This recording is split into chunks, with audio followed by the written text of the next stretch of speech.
I don't like sales, Ramez. I don't like sales. This is what one of the delegates told me in one of my public events.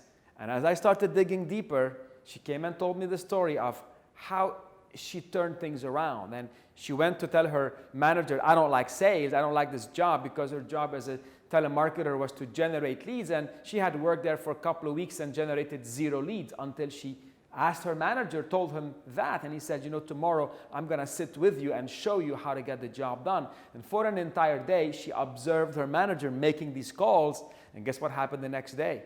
She loves sales now, because the next day she got more than 13 leads, more than anybody else in the department, and all what it took from her manager is that one day to teach her how to fish. So the one thing that could be holding sales teams back isn't necessarily their salespeople, yet it is their sales coaches, sales leaders that are responsible for the 4 elements I spoke about in the previous video, which is a bit about learning, growing, fun, and a sense of belonging. Right?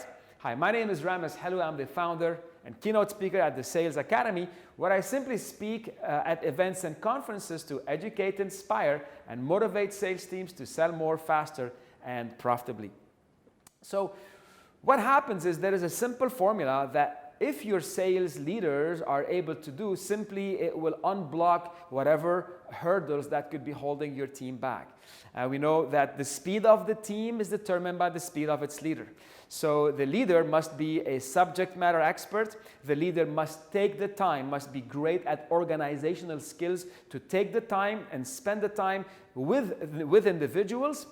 The leader must be able to give people feedback, and they have to know how to simply recognize and possibly even have some holding people accountable moments. So recognize people in public and hold people accountable in private. So the one formula that I'll share with you is what we call the educate, demonstrate, imitate, and feedback formula. So as you heard in this example, what happened is that sales leader ignored the education and demonstration. So when the person did the job by themselves, they failed miserably. And many times, the opposite happened. People give a training. So here's what you got to do. Let me show you. And they even skip that part, and they let the person go. They skip even demonstrating or imitating, or let them imitate and giving them feedback. So here, you simply will demonstrate as a subject matter expert. You educate and demonstrate.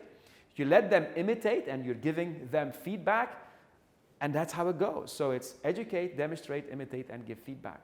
This has been a small segment in the sales engine, which I'll be sharing some more details in the following segments to come.